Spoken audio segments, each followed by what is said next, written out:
Got to my woman and everybody. Happy Friday. It is Jamie and Sarah. we're here to talk about the Advent calendar that Alana and Amazing Mob put together.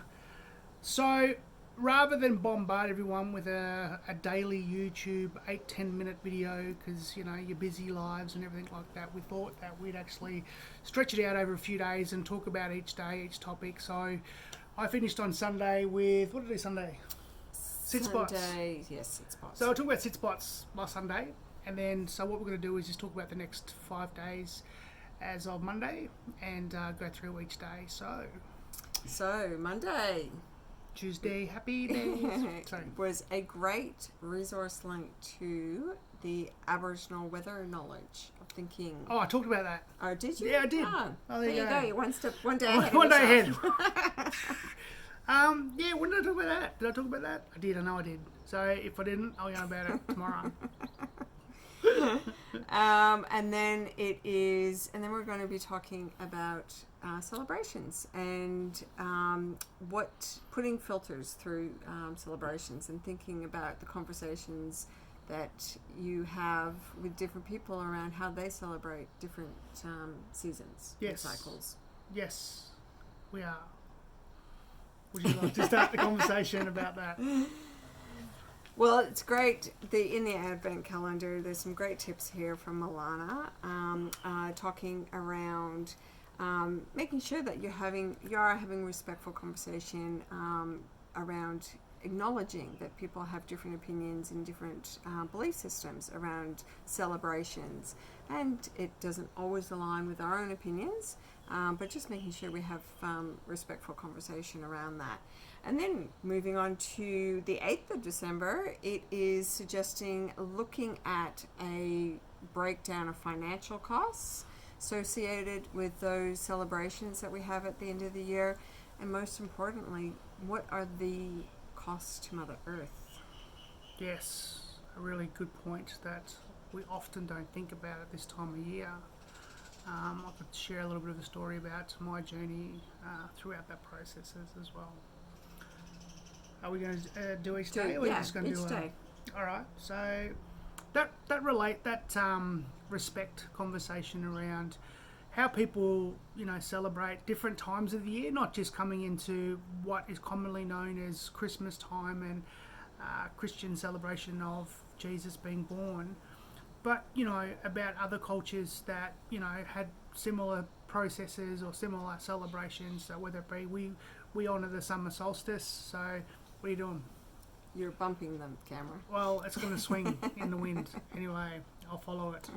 It's on a bit of a little... tilt. It's on a lazy Susan. Someone said we were in a resort. I was in a resort because of the palm trees. Anyway, it's, Bacchus Marsh Resort. Sorry to speak while you're interrupting. Sorry about that. So I'll stop touching that. So yes, it is about honouring that different cultures and different cultures, and people have different ideas of celebrating this time of year. Some people, obviously, it's a Christian celebration, 25th of December.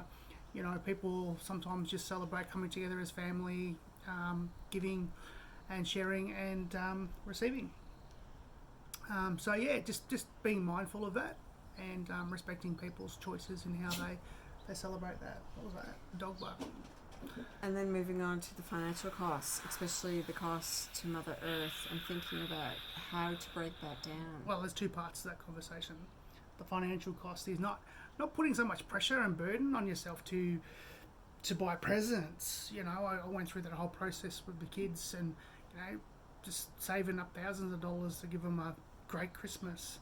When I think if you go back and ask your kids what would they want the most, some might say Xbox 7 or whatever it is, but majority of the time they say just your presence and doing something meaningful as a family, whether it's setting a tradition of gathering and eating a particular type of food, petit pois maybe, or turkey, or whatever. It is about that sharing of those moments, which they are priceless and irreplaceable, and they're free, predominantly, if you want to do it like that. That's right, they are the gifts. Bit of backyard cricket, cheap.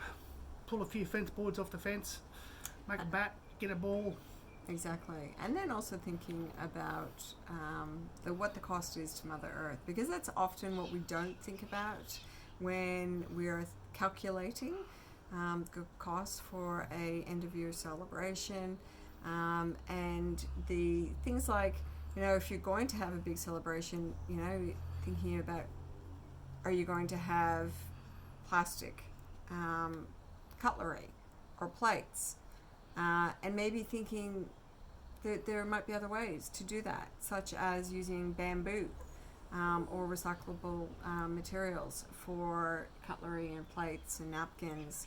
Eat with your fingers. Eat with your Use some fingers. Jamie's is one of Jamie's favourite. On newspaper, put the food on that, eat that, like light a fire, have a celebration.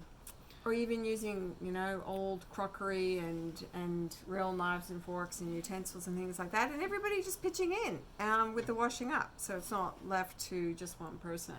Pitch in. Yeah. So thinking about those things that impact Mother Earth with all the disposables, and avoiding the disposables and going for reusables.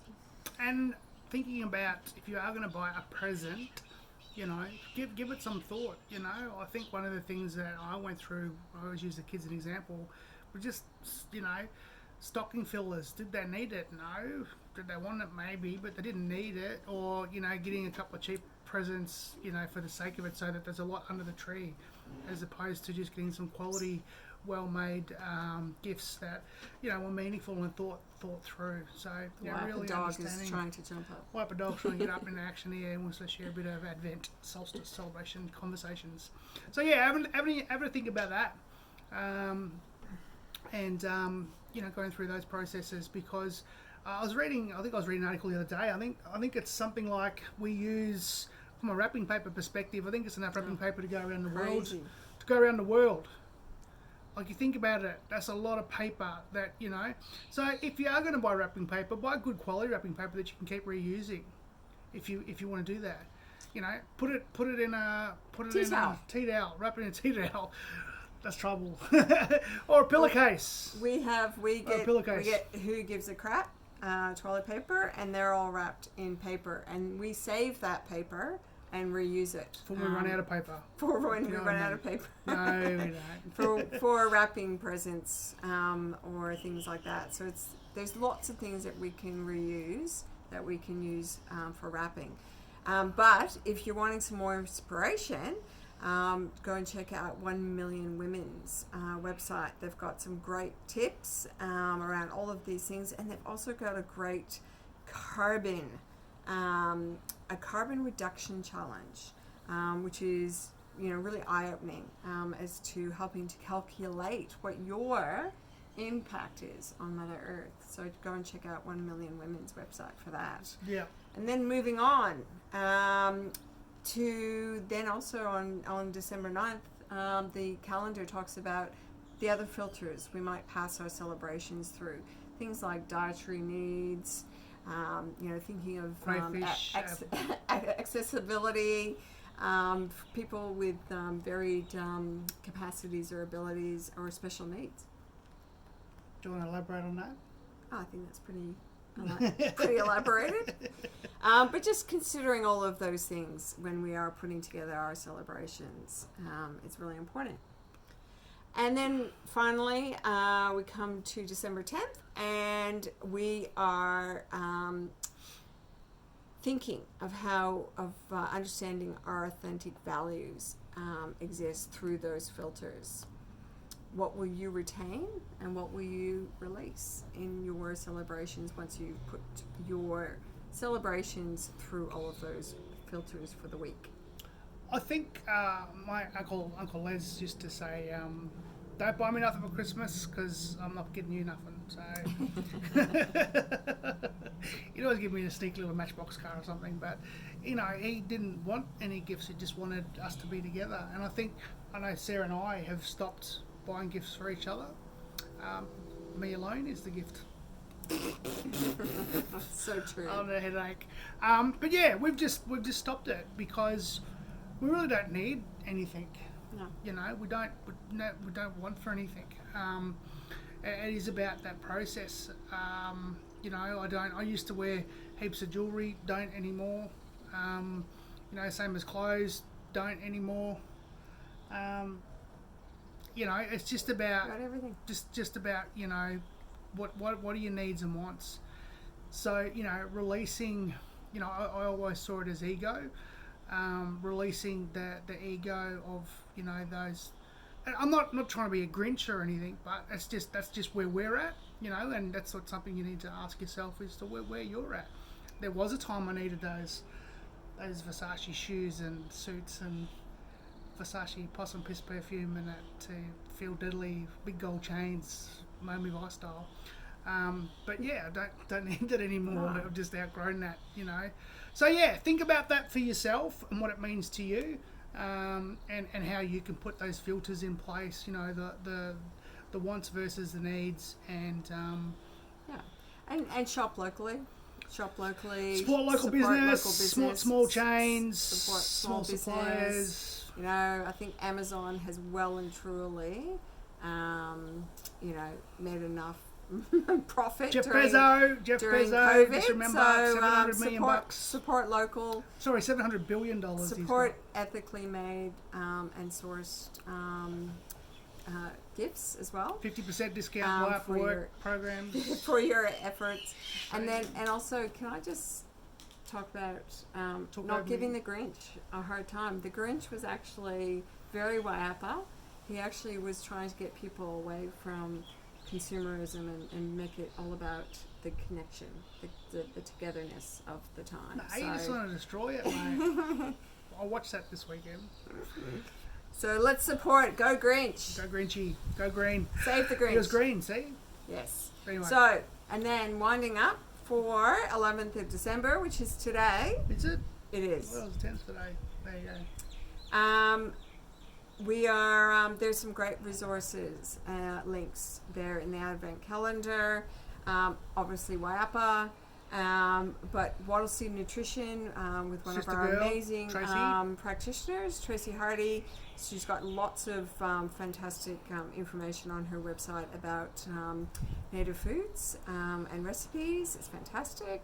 And then Gemstone has contributed on day one, talking about the breath and how important breathing is, and it's all around those ancient ways. So there is her website around rebirthing for breath work. Obviously, that is for, and then also Ala Louie, who's Alana, who's putting all of this together, which has got great links, and checking out everything that Alana's doing and booking in for perhaps a Waiapa workshop with her. And then obviously, and Gem again with Waiapa Wellness, which is her Waiapa website. So check out those. There's some great offerings there that you could buy as gifts for people, whether it be a breathwork session, a Waiapa session. Great for the environment, very low carbon footprint, and yeah. So thanks for sharing that week as it was with us here at News Radio. Thanks for sharing that little yarn. Again, like I just thought, you know, a video every day. You get sick of listening to me. I think I had 3 views on the last video after 4 days. I'm like, you know, people have been sick of me, so I just put it together after a few days, and we'll just keep organically feeling our way through. We'll have a look at the next couple of days, have yarns about it, and then we might come back Monday morning and share the weekend that was with Waiapa, all the W's. So I say Wuruk and Yarabi in the languages of my grandmother and children, and Maganai mob. And have a great weekend. Listen to those lovely birds running away from the wedge-tailed eagles. Caw-caw, caw-caw. See ya. Have a See you great guys. weekend. Have a dilly one. Wuruk.